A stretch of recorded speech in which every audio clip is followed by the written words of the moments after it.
así iniciamos un programa más de Aquí y Allá por esta subradio por internet magiclatinosvegas.org, la otra cara de Sin City, desde Las Vegas, Nevada, para el mundo. Y hoy de manteles largos, porque a pesar de que hoy es septiembre 11 y que hace 20 años tuvimos una de las tragedias más grandes y amargas de los Estados Unidos, pero hoy en este día salió un sol cubano.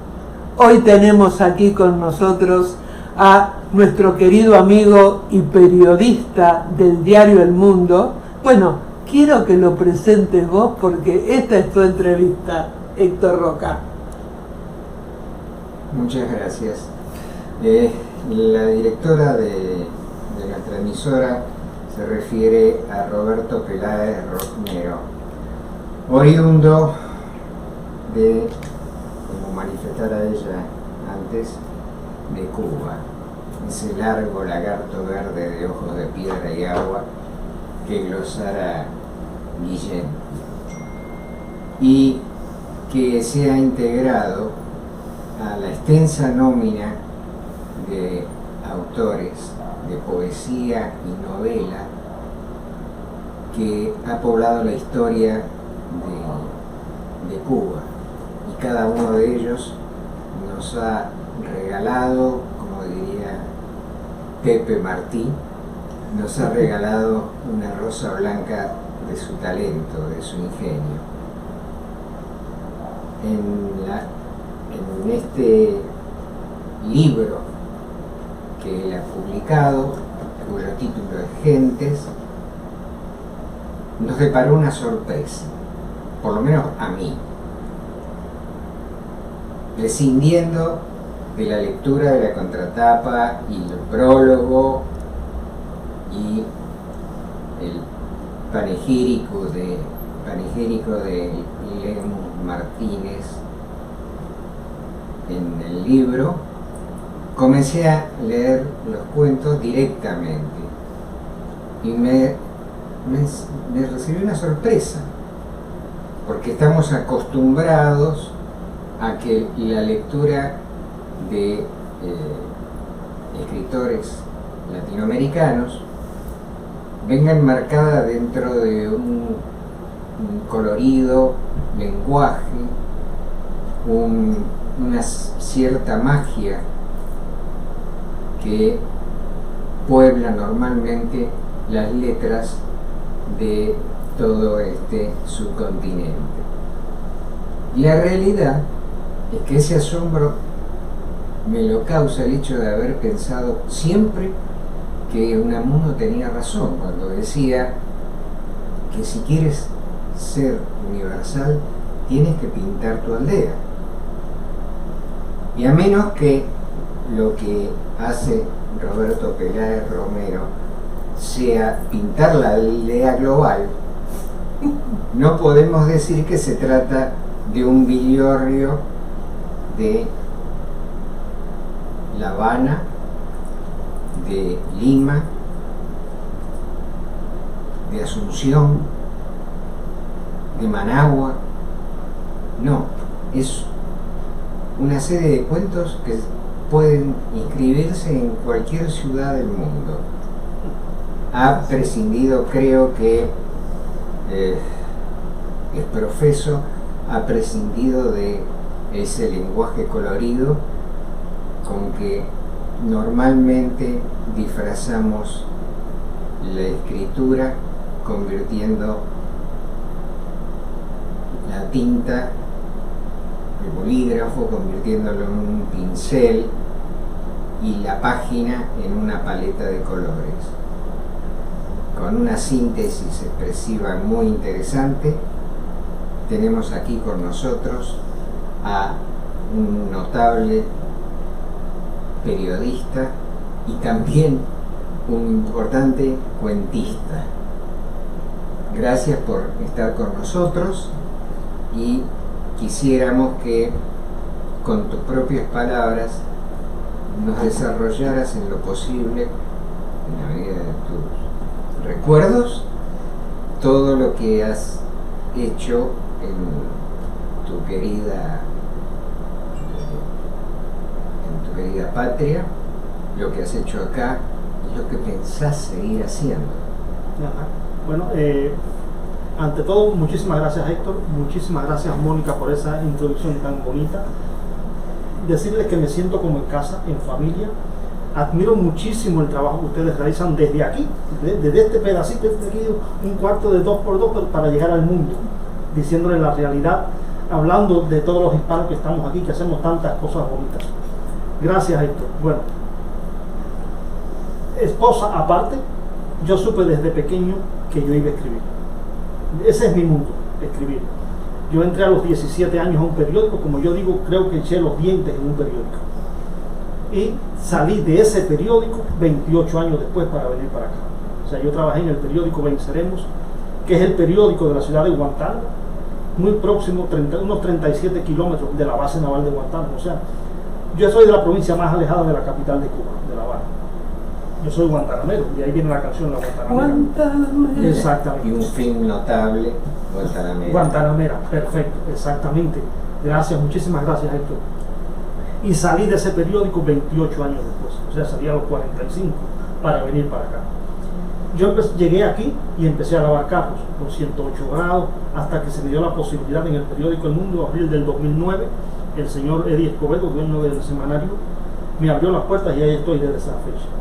¿No? Yo soy un tipo de persona muy distinto a mi esposa. Mi esposa está un tiempo en un lugar y enseguida quiere cambiar, me cansé, me aburro.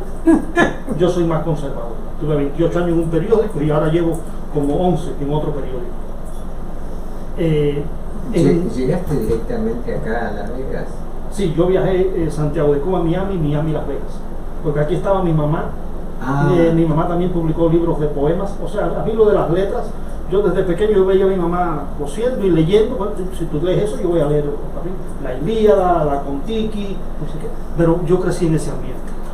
Entre las letras, soy casi alérgico a los números.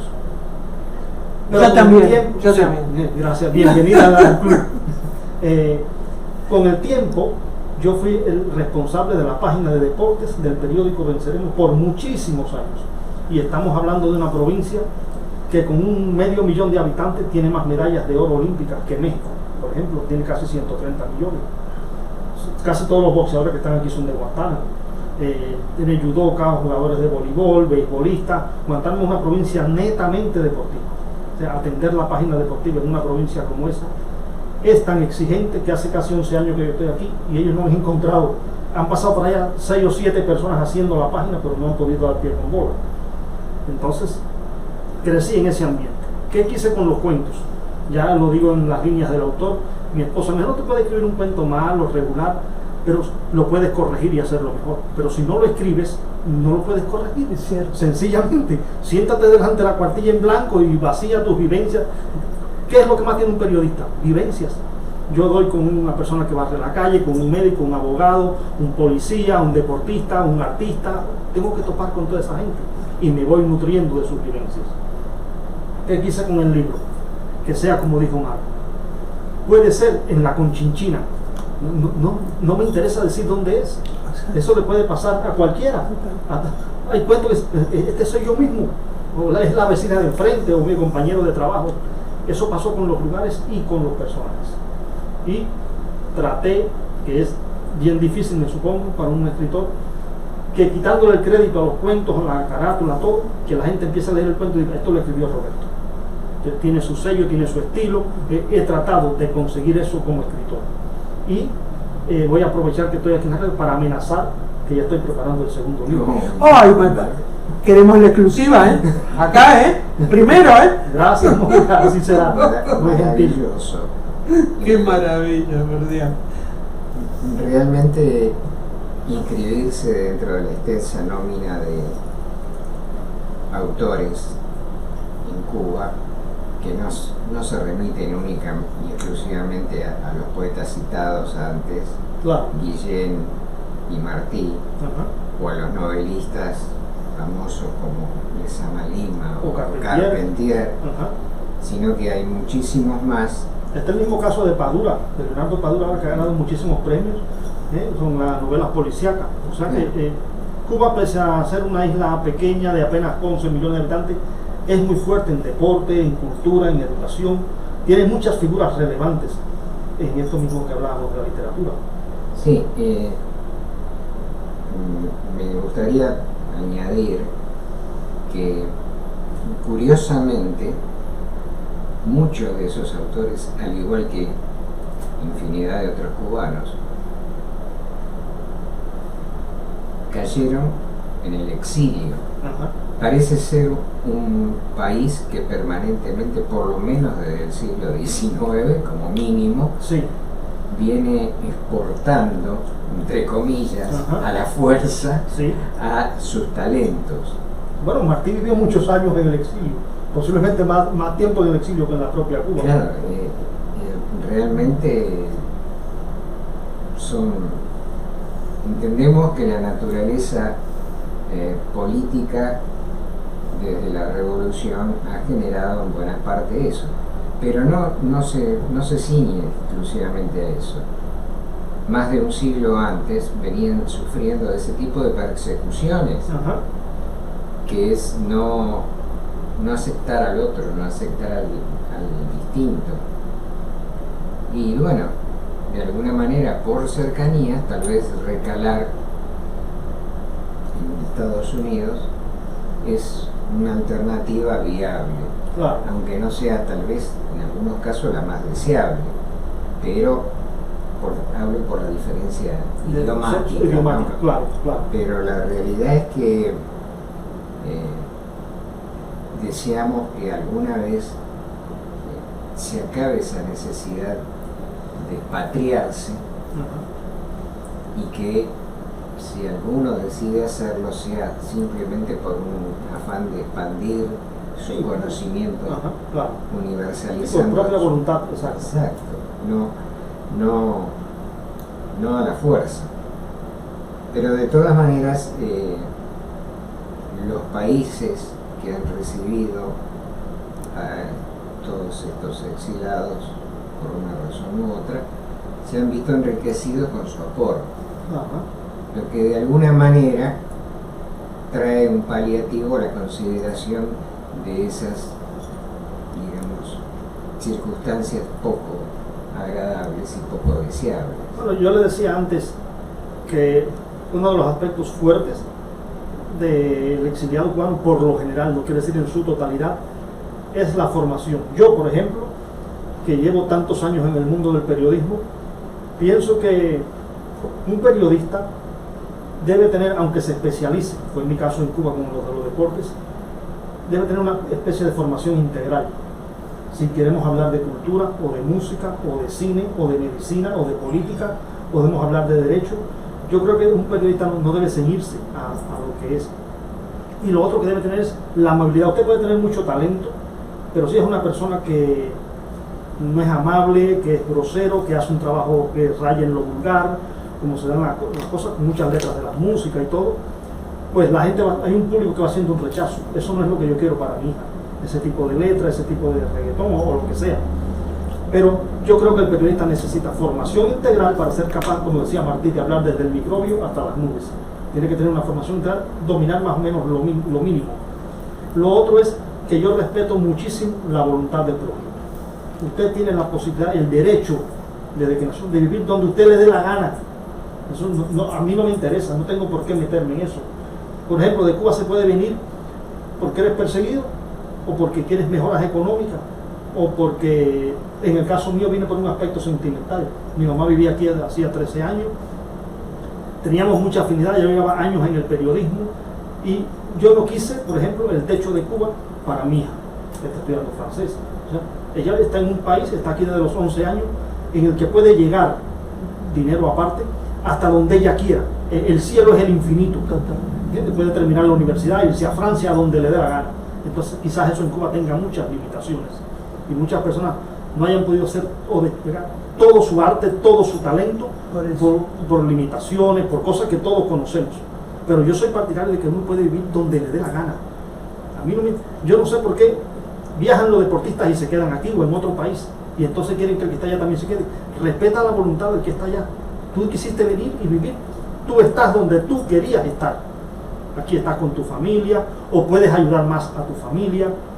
Pero el deportista que está allá, todo el mundo no tiene valor para separarse de su familia. Todo el mundo, bueno, a lo mejor a mí me gusta el capitalismo, a otro le gusta otro sistema, a otro le, porque hay quien le gusta. Yo tengo lo que tengo gracias a mi esfuerzo, a mi sudor, a mi trabajo. A lo mejor en otro país, a lo mejor Cuba por ejemplo, no puedo conseguirlo. Pero hay personas a las que sí les gusta vivir allí y tiene amor a sus raíces y no se ve. Conozco a muchos deportistas, el propio Leonardo Padura, pudieran vivir en cualquier otro lugar. Muchos músicos famosos pudieran vivir donde les dé la gana. Sin embargo, han preferido vivir allí y pudieran vivir bien en cualquier otro lugar del mundo, porque son súper talentosos en la música y deciden echar raíces allí, no separarse de su familia porque viajan y están desesperados.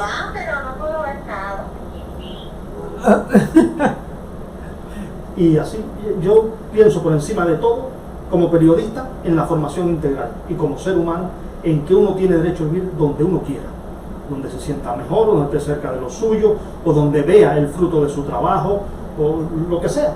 Uno es un ser humano y tienes inquietudes. Con la natural limitación que puede causar las leyes inmigratorias de cada lugar, ¿verdad? Sí, es deseable que, ya que el mundo se ha globalizado a pesar nuestro, Claro.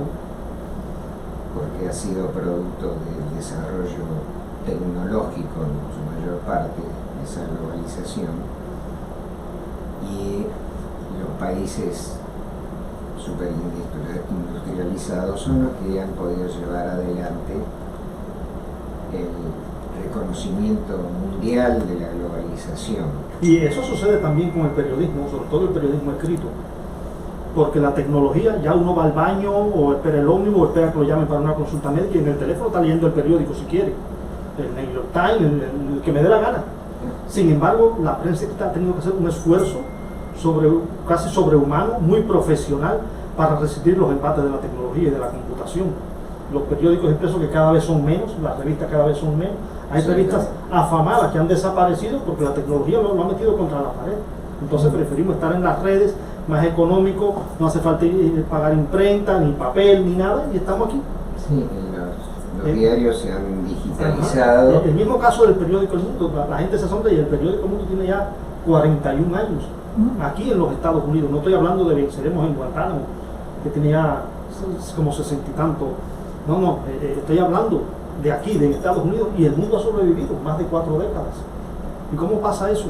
Con un trabajo profesional, llegando a la gente, con un estilo claro, que no se le dificulte a esto, porque vamos a decir la verdad, el nivel cultural de la mayoría de las personas aquí es bajo. Cuando yo empecé a escribir en el periódico El Mundo, el propio señor Escobedo me dijo: Roberto, tiene que bajarse porque ni yo entiendo lo que usted escribe.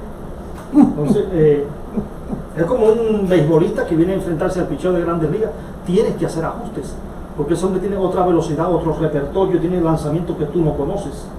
Entonces tienes que hacer un ajuste en tu estilo, en tu narrativa, para que me entienda Mónica, me entienda Héctor, me entienda el que limpia el parque, me entienda el médico, me entiendan todos. Y afortunadamente ha sobrevivido 41 años.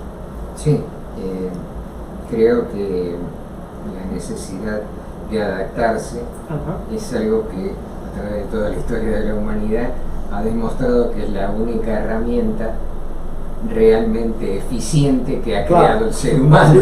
Si no te adaptas y te montas en ese carro, te quedas. Exacto. Claro. Entonces, el desarrollo tecnológico es todavía más letal que una glaciación o un cataclismo. Sí, sí. En este presente de la situación literaria, ¿qué perspectivas ves para ti mismo en esta circunstancia y en el futuro? Bueno, ¿Cuáles son, en definitiva, es una pregunta dirigida a cuáles son tus proyectos? Mi proyecto son los siguientes: seguir haciendo periodismo, que es una pasión, como otras personas aman la medicina, el idioma, otras cosas. Me encanta el periodismo, me encanta contactar con la gente, platicar. Yo soy de muy poco hablar. En mi casa mi esposa aprendió a hablar al año y no ha parado. pero yo estoy ahí. Y entonces, ¿Cuándo cumplís años? yo, el 26 de diciembre y el 24 de agosto ahora. ¿Sos capricorniano? Sí.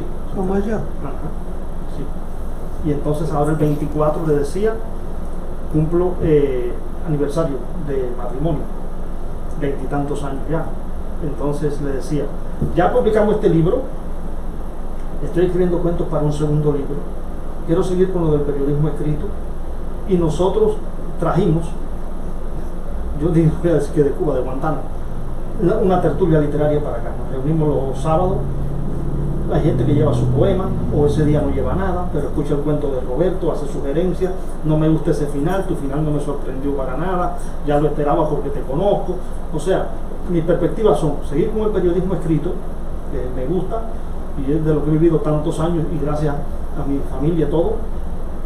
Seguir con este mundo de la literatura, con los cuentos cortos sobre todo, porque las novelas no se me dan mucho, me pierdo en ese laberinto de cosas.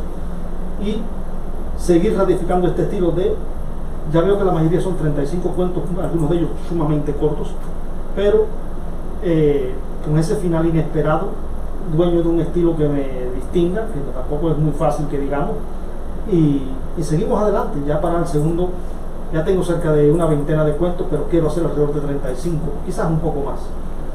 O sea, quiero seguir escribiendo. Roberto, en algún momento, cuando te jubiles acá, porque cuando a uno le gusta algo no se jubila nunca, ¿no? Claro. ¿Volverías a tu tierra? Esa es una pregunta interesante. Ya sabe que Cuba está viviendo una situación convulsa que se extiende ya por varios años, pero hace poco salieron unas protestas que están pasando cosas en Cuba que mi esposo y yo nos miramos en la época que vivíamos en Cuba, eso ni soñarlo. Entonces ya hay gente que se tira a la calle, que reclama, que quiere justicia, que quiere que se escuche su voz. Entonces, es difícil predecir eso ahora mismo, que yo me retire. Por lo general los periodistas tienen una vida laboral longeva. No pasa como con otras cosas, por ejemplo un gimnasta que ya a los 14, 15, ya no le 20 años ya es un veterano. Ya no le da el cuerpo. La profesión de nosotros, y yo digo nosotros incluyendo a Héctor, porque yo lo considero periodista y escritor también. Ah, no, sí. Esa es una profesión que uno dura mientras lo aguante. Y ahora con los 2 programas de radio que tiene acá, no sabe cómo está como un violín. Mejor. Perfecto. Y yo nos preservamos los 2 del Alzheimer con la radio. Exacto, qué bueno, qué bueno. Y quería agradecerle porque me envió al periódico un amigo suyo médico, especialista en Alzheimer. Le pidió una entrevista, ¿cierto? Toda una autoridad en el mundo. Divino. Ajá, cuando vuelva otra vez para acá, porque hace rato que no viene, ajá, te lo llevo. Sí, gracias. Mónica, pues sí. Sugeriría que pusieras el Sí. Aunque haga ruido.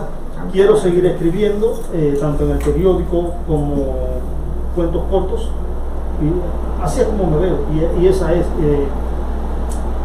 Hace poco alguien me preguntaba ¿para quién tú escribes? Más que todo para mí.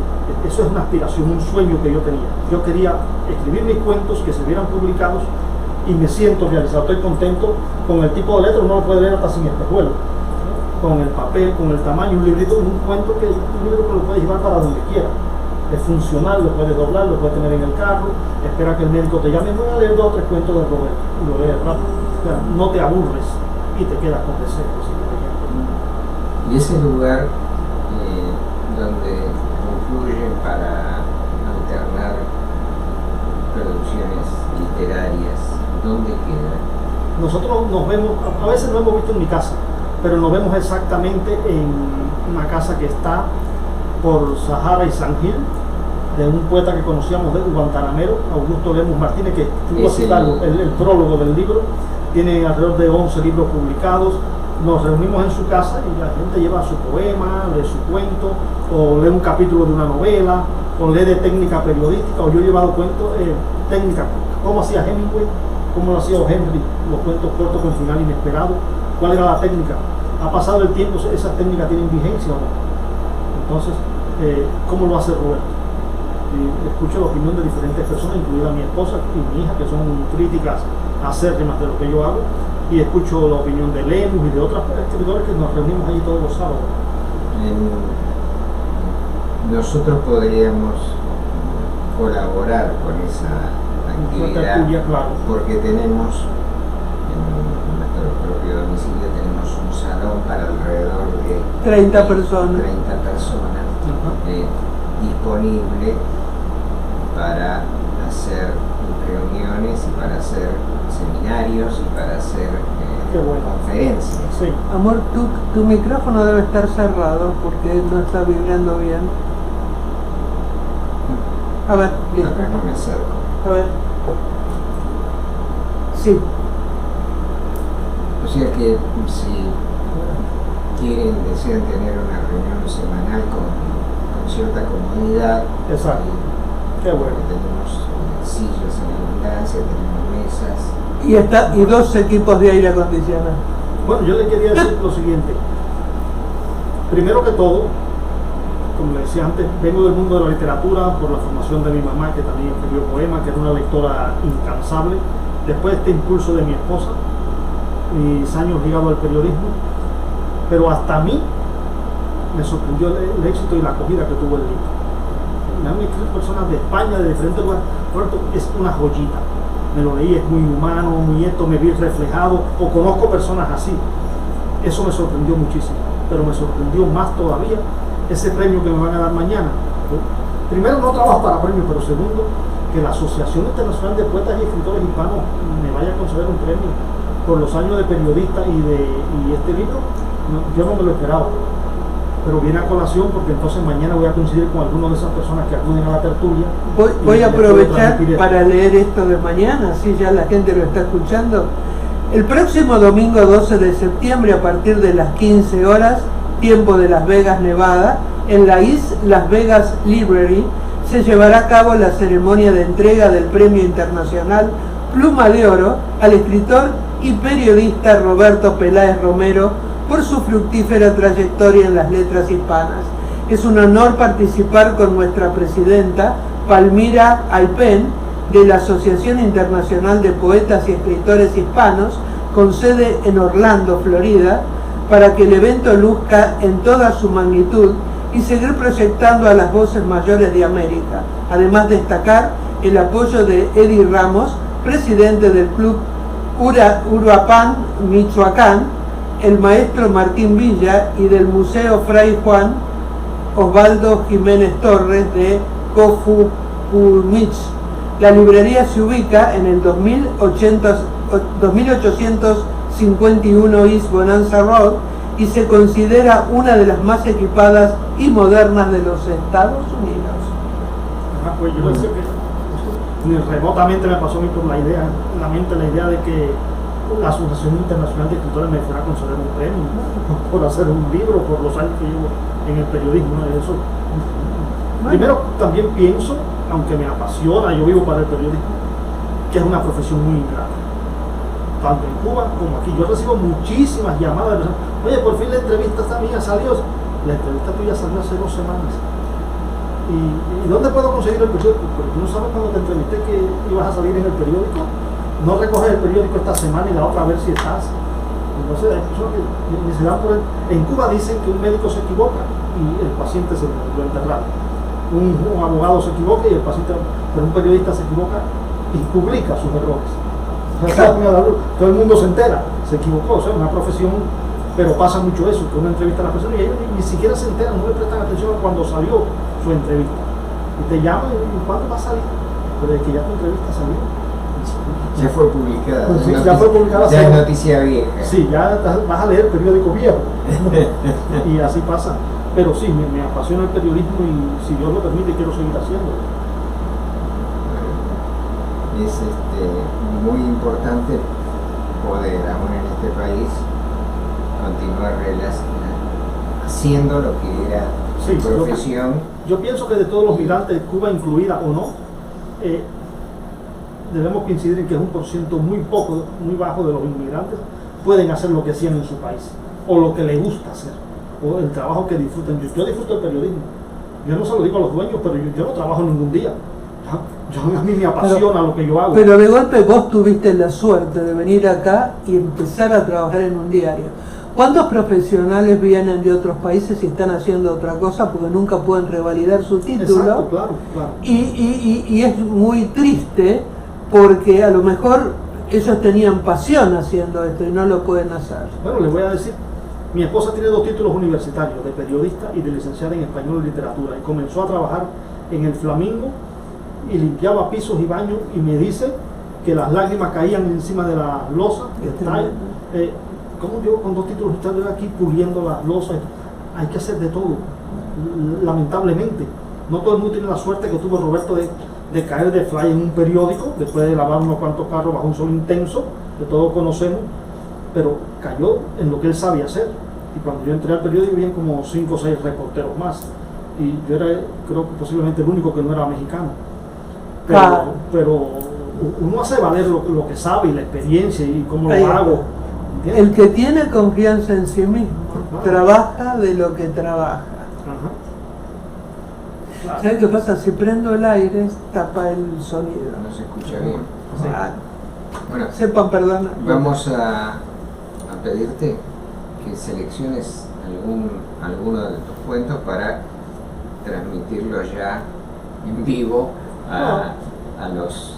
Podemos leer este mismo y que tiene tanto... Y contemos cómo la gente puede conseguir un ejemplar de tu libro. Ajá, el libro está en Amazon, Amazon.com, tiene un precio de $7.99, se está vendiendo desde el pasado mayo. Y lo voy a torturar con un cuentecito corto que tiene mucho que ver conmigo, y dice así: Tortúrame. ¿Qué tienes en las manos? Me quemé haciendo caramelo para un flan. ¿Y usted? Me quemé el pecho, las manos, los brazos, el cerebro. ¿Qué le pasó? Estoy enamorado. Mirá qué cortito y qué conciso y qué claro. El título es Quemadura. Quemadura. Sí. Qué lindo, por Dios. Gracias, Qué lindo, muchísimas qué gracias, lindo, Mónica. Qué lindo, qué lindo. Yo leería, si me lo permite, uno más extenso. A ver. Ajá, perfecto. El título es Gigante. Dice, es un diálogo transcripto que dice: busco a Mostaza. Lo sé, ten mucho cuidado, él no anda solo, advierte Rigo. Si lo encuentro ahora mismo lo voy a aplastar, asegura el gigante apodado La Torre. Sabemos lo que pasó con tu hermana. Él es un abusador y tú un deportista, una figura pública, no te vayas a desgraciar. Desde sus 6 pies y 7 pulgadas de estatura, el fornido catcher del equipo local mira de arriba abajo a su interlocutor. Mostaza se equivocó y no se lo voy a dejar pasar. Se aleja y, como si hablara consigo mismo, asevera: papá nunca le pegó a muñeca. Hasta aquí llegó ese rubio mal nacido. 2 vecinos salen a su encuentro y lo saludan con cariño. ¿Cuándo llegaste? Llegué ayer. Debía estar contento, pero tengo la sangre hirviendo. Estoy enterado de todo. Los vecinos tratan de calmar al corpulento joven. Lo que él hizo está mal. Sin embargo, con la violencia todo puede acabar peor. Buscarte un problema, le dice. La familia es la familia, enfatiza, y a las mujeres se las respeta. Ven, toma un trago, insiste. Recapacita. Ve a ver a tu hermana, conversen. Ustedes quieren que las cosas salgan bien, sostiene, pero si la encuentro, le voy a dar 2 bofetadas, lo estrangulo, lo parto en 2. Varias personas se reúnen alrededor del fortachón. Mira tú las cosas que pasan, comenta. Nosotros esperando a La Torre para hacerle un recibimiento, una fiesta, y nada más se habla de Mostaza y muñeca. Ese tipo me quiso salar la vida, buscarme un problema. No me interesa que ande acompañado. No doy 2 pesos por su vida, afirma, y sus ojos parecen perforarlo todo. Le brindan otro trago de ron, llegan más personas, los de la esquina subrayan. A esa mole con deseo de fajarse hacen falta 4 hombres para sujetarla. La Torre se despide, camina hacia su casa, abre la puerta y escucha voces. Rey te espera, dice la muchacha de gafas oscuras y nalgas prominentes. Rey, ¿dónde está? En tu cuarto, responde ella con timidez. Avanza en la habitación, la claridad es poca, siente unas manos que lo abrazan, recorren su cuerpo. Hace rato estoy aquí, ¿por qué me haces esperar?, le susurran al oído. Buscaba a una persona, tengo que resolver un problema, me explica con nerviosismo. De ese abusador me encargo yo, que estoy en la familia. Ven, siéntate en mis piernas. Espérate que voy a hacer una llamadita porque posiblemente... Deme un segundito. ¿Le gustó a usted ese cuento? Sí. ¿Lo sorprendió? Bueno, la naturaleza de los cuentos exige que el final siempre sea un twist, como se dice en inglés, sí, porque es lo que le da consistencia y lo justifica el cuento. Sí, un desenlace. Pero en este caso, ese cambio abrupto también se convierte en algo misterioso, algo casi difícil de entender si no se recapacita mucho sobre ese final. Por esa razón es que lo elegí, con el permiso de ustedes. Yo, por lo que he leído, por lo que he estudiado, por lo que escribo, trato de aplicar como la técnica del iceberg. O sea, yo le doy al lector este pedazo, pero el resto del cuento u otro cuento está por debajo, para que usted se crea el cuento que usted se quiera creer. O sea, yo le doy esto, pero es como el iceberg con el que chocó el Titanic, lo mayor está por debajo. Usted piense del cuento lo que usted quiera. Claro. Hágase su propio cuento. Este es el mío. Sí. Qué bueno. Por algún raro mecanismo no se puede comunicar. Edwin da ocupado el teléfono de su casa. Bueno. Te quería saludar, Edwin Saladiaga, pero debe tener algún desperfecto con el teléfono porque lo estoy llamando y da ocupado todo el tiempo. Te quería saludar por tu libro, por tu trayectoria, por tu amistad, pero se ve que no se puede comunicar. Voy a tratar de llamarlo por otra vía. Se lo agradezco igual. Yo admiro muchísimo el trabajo que hace Edwin, su fuerza de voluntad para salir adelante a pesar de la discapacidad de la visión, de ser posiblemente uno de los pocos periodistas ciegos que hay en el mundo, y por hacer ese tipo de periodismo incisivo, que siempre esta es la noticia pero quiero saber más, qué es lo que está pasando, hacer la pregunta peliaguda, meterse en problemas. Yo aprecio muchísimo la labor que realiza. Ningún interlocutor de Edwin puede sentarse tranquila. Exacto, claro, tienen que esperar. En cualquier momento van a hacer una pregunta incómoda y entonces sí, Edwin tiene eso. Es un problema con su línea telefónica porque lo estoy llamando y no se puede. Lamentamos eso. Sí. A ver si le podemos a su teléfono. Y me alegra muchísimo lo de su espacio de cine, porque yo también soy un cinéfilo empedernido. Me gustaba más el cine de antes, cuando no era por computación y efectos especiales y todo eso, aunque los efectos especiales datan de la primera versión de King Kong, sí. Pero me gustaba más el cine de antes que el de ahora, cuajado de tantos efectos y computación y tanta magia. Sí, buena parte de ese programa está diseñado para recuperar películas. Sí. De la gente, películas del cine incluso silente. Oh, claro, la época de Chaplin.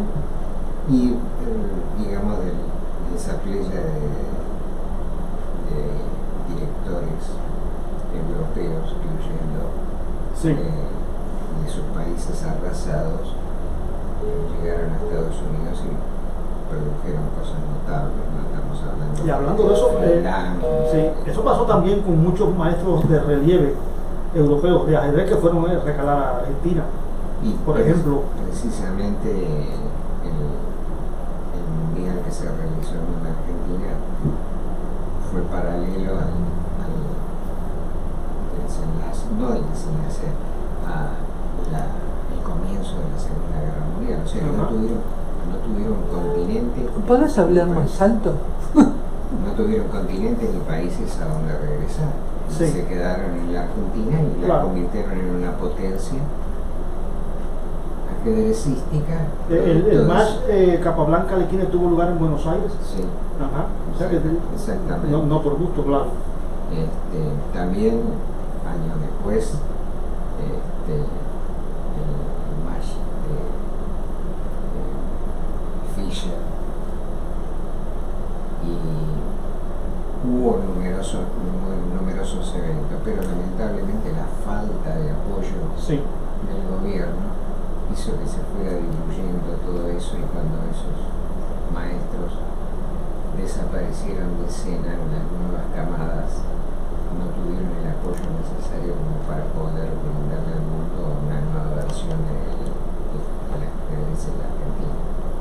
Pero bueno, es la naturaleza Sí, claro. del país. Y tenemos que coincidir que, pese a todo el mundo tiene una manera de pensar diferente. Capablanca y otros jugadores como Corso, incluso la misma actuación de Cuba en Olimpiadas. El triunfo de la revolución le dio un gran impulso al ajedrez. Yo creo que es uno de los aspectos que hay que reconocerle a los gobiernos, entre comillas, totalitarios, ¿no? Ajá.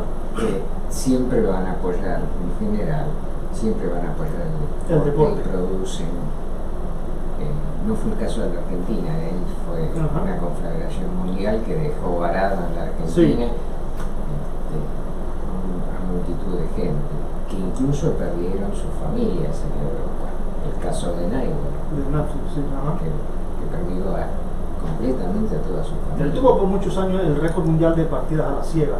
Sí, en San Pablo, 45 partidos.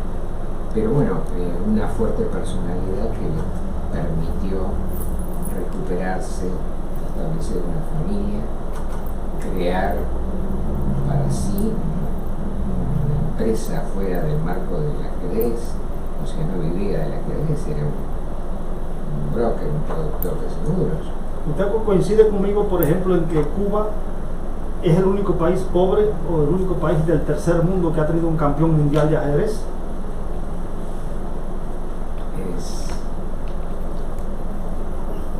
Yo me pregunto hasta qué punto podemos pensar antes de la globalización, muchísimo antes, podemos pensar si realmente Capablanca es cubano. Hola. ¿Es un ajedrecista? Hola, espérate que vuelvo a llamar a tu casa por el otro teléfono o Solo- directamente decirlo acá, solo espera, podemos espera. pensarlo No hay problema, lo que tengo, estaba llamando al otro teléfono y no contestaba por y eso. el aporte que hizo. Edwin, por favor habla, que te estoy llamando por mi celular porque el tuyo no agarra. Buenos días, Edwin, te habla Héctor Roca. Estamos acá con Roberto, entrevistándolo a raíz del libro Gentes, de su producción, y del premio que va a recibir en el día de mañana a raíz de su trabajo periodístico y su trabajo literario. Acá Un saludo a Roberto, sabe la estimación que le tengo. Y cuando en este momento estamos en un momento de infodemia, es decir, información que no es real, se llama desinformación, eso, cuando una información no es real, es una desinformación. Hay gente tan seria, con enorme credibilidad, que con una pluma hace que el mundo sea más tranquilo y más ordenado. Ese es el periodista. El periodista tiene que ahorita innovarse, crearse, porque estamos viviendo un mundo de una enorme cantidad de desinformación, en donde, aparte de la pandemia, como es, ha causado esta palabrita que ya tiene que estar en el diccionario de aquellos que le creen a las redes, de aquellos que creen todo lo que se dice y no buscan fuentes serias, responsables, con enorme credibilidad. Roberto, tú sabes, un abrazo, está en buenas manos ese premio. Sí, muchísimas gracias, Edwin, te quiero mucho. Sí, perdón. Te decía que valoro muchísimo tus palabras Hace unos minutos comentaba tu extraordinaria fuerza de voluntad, tu profesionalismo, y quería decirte que este premio, aparte de sorprenderme, no deja de ser un compromiso para conmigo, para con mi familia, para con Cuba, para con Estados Unidos, donde he podido materializar muchos de mis sueños. Y lo otro es que también es un compromiso con la comunidad hispana del Valle de Las Vegas. O sea, y eso lo iba a remarcar, Roberto. El profesional como profesional es alguien que tiene que hacer su trabajo con una enorme labor y con una enorme responsabilidad moral y social. Y eso es valioso. Pero lo más hermoso de ello es la persona, es el valor de la persona. No cuánto vale el profesional por profesional, sino que ha dado la persona a la comunidad por medio de esa pluma, por medio de esa radio, por medio de esa cámara. Es decir, básicamente el comunicador tiene que ser una persona más que, aparte de que informe con profesionalismo, le duelen los problemas de su comunidad. Y también el periodista es aquel que refleja y que tiene que luchar contra un poder que muchas veces es duro, difícil, que no tiene credibilidad, que miente constantemente, y lo peor de todo es que nos lleva a confrontaciones que no deben de ser acorde a la realidad que vivimos. Antes de terminar, Roberto, Héctor, también, a pesar de ser un día maravilloso, porque le van a dar ese reconocimiento a Roberto, y valga la redundancia, y un reconocimiento ganado con esfuerzo, también quiero rendir un homenaje solemne por el día 20 años después. Ojalá algún día con Roberto y Héctor nos sentemos y hablemos de que cuando atacamos, de que cuando pasaron las Torres Gemelas, los talibanes estaban al frente de Afganistán. 20 años después, cuando se sacó abruptamente a las tropas, siguen los mismos talibanes, los 1.400 soldados muertos, 2 billones de dólares gastados, y la realidad sigue siendo la misma, y ya comienza a haber represiones y un ataque furibundo hacia la mujer.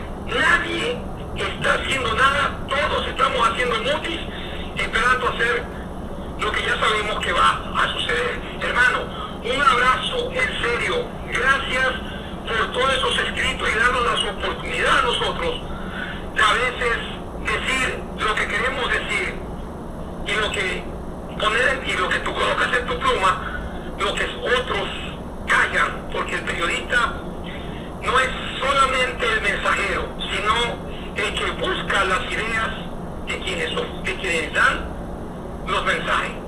Gracias. Gracias, Edwin. Gracias. Un beso grande y nos vemos el miércoles. Claro que si no nos morimos. Bueno, agradeciéndote tu presencia y ese relato tan interesante que has hecho de tus inicios. Te decimos que esta es tu casa. Muchísimas gracias. Así me he sentido, lo dije desde que llegué en familia. Con este calor humano que nos está matando. Que todos los días, todas las veces que estés disponible. Esta es tu casa. Gracias. Es más, él y yo pensamos que si está en tu disposición y en tu agrado y te lo permite el diario, tuvieras un espacio permanente en esta radio con un programa. Si yo puedo explorar esa posibilidad. Como mañana quiero hablar con las personas de la tertulia para ver si también de vez en cuando nos reunimos aquí. Sí. El salón está a tu disposición, es un salón gracias. para eventos culturales. Aquí en ese salón el doctor Fernando Talagano ha dado varias conferencias. Así que, bueno, gracias por estar. Gracias a ustedes. Y así muy nos amable. despedimos hasta el próximo programa de Aquí y Allá. Y de conducción, Héctor Roca, por esta su radio por internet, magiclatinosvegas.org, la otra cara de Sin City, desde Las Vegas, Nevada, para el mundo.